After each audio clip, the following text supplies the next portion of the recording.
Selama puluhan tahun menjadi petani, Safwandi hanya mengenal model pertanian tradisional. Bagi petani asli Gampong atau Desawe, Kecamatan Kota Janto, Kabupaten Aceh Besar ini, bertani merupakan pekerjaan warisan. Ilmu yang ia gunakan di ladang turunan dari orang tuanya. Belum terbayang di benaknya bahwa kini, dengan bantuan teknologi berbasis internet, hasil pertanian bisa berlipat-lipat. Sesuatu yang tak pernah ada di masa orang tuanya. Akses internet membuka begitu banyak peluang bagi petani. Hal ini tak sepenuhnya diketahui Safwandi. Baginya, sinyal seluler baru sebatas untuk keperluan komunikasi. Ia merasa sangat terbantu jika mengetahui harga komoditas sehingga bisa menjual hasil panen dengan harga yang lebih tinggi. Dari kecil saya di sini sampai sekarang itu kalau jaringan HP-nya masih susah, Pak. Nah, jadi kadang-kadang waktu ada orang-orang penting yang mau nelpon kita itu susah, nggak bisa masuk, Pak. Kadang-kadang kalau misalnya kita membutuhkan internet, jadi kita harus ke pasar sana, Pak, yang jaraknya 2 kilo ke pasar. Desawe merupakan penghasil kemiri. Meski hanya berjarak 2 kilometeran dari pusat Kabupaten Aceh, Desawe tidak terjamah sinyal komunikasi. Akibatnya harga jual petani kacau. Jadi waktu kami bawa ke pasar, itu harganya kadang-kadang nggak menentu. Bisa jadi lebih tinggi daripada agen yang masuk ke kampung di sini, Pak. Jadi waktu kami menelpon ke pasar Janto yang kami bawa ke sana, kadang-kadang jaringannya nggak ada. Jadi untuk kita nelpon nggak bisa. 5 kilometeran dari Desawe, tepatnya di desa Datacut, terpancang menara BTS sementara setinggi 42 meter yang berdiri Juli lalu. Menara non-permanen ini bagian dari proyek Baktikominfo. Di lokasi ini, rencananya akan berdiri BTS permanen setinggi 72 meter. Sinyalnya akan menjangkau radius 25 km termasuk Desawe. Saat tim Berkas Kompas mendatangi lokasi, tidak ada kegiatan konstruksi. Baru ada pondasi tapak menara yang belum jadi.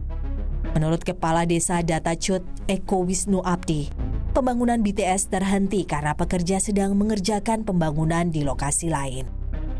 Jadi selama sampai dengan 8 bulan ini, alhamdulillah sudah terbangun satu BTS di kampung kami, di kampung Datacut. Kebetulan pilihnya di kampung Datacut. Memang tempat lain katanya nggak pas sebenarnya di kampung Datacut. Dan seperti inilah pembangunannya. BTS sementara yang sudah berdiri hanya mampu menjangkau 5 desa. Idam Mukhalid, petani yang tinggal persis di sebelah menara BTS sementara, sudah bisa mengakses jaringan telekomunikasi.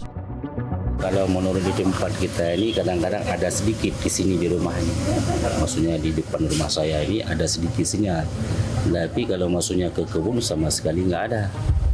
Kalau ke kebun ke bawah maksudnya pada di sini nggak ada. Idam termasuk yang beruntung. Ia bisa berkomunikasi dengan agen di pasar. Belum ada sinyal, kita nunggu agennya dia itu.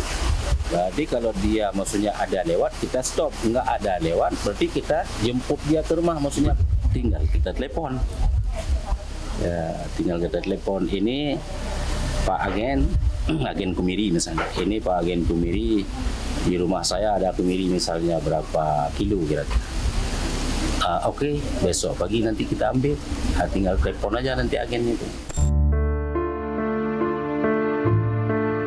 Meski sudah dapat menjangkau internet, Idam dan para petani di desa Datacut belum mampu memanfaatkannya untuk mengembangkan pertanian.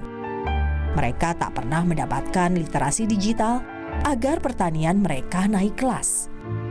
Pejabat Bupati Aceh Besar Muhammad Iswanto mengaku, infrastruktur yang belum merata menghambat pengembangan ekonomi digital. Di Aceh Besar, pengembangan ekonomi digital baru difokuskan pada sektor pariwisata dan ekonomi kreatif. Hingga kini, 4 kecamatan di Aceh Besar belum terjangkau jaringan telekomunikasi. Saya rasa kami tidak berpikir akan mangkrak dan kami optimis itu selesai ya. Tentu akan kita sikapi segera. Ya dengan dibangunnya tower BTS ini ya kita ya dari Kementerian Desa dibangun sarpras untuk ya lokasi wisata di Desa Jalin, kemudian nanti kita juga akan memperkuat sosialisasi oleh Deklarnas kita terkait dengan penguatan produksi mereka. Bagaimana pemerintah mengejar target pertumbuhan ekonomi digital di tengah kasus BTS mangkrak nih Pak?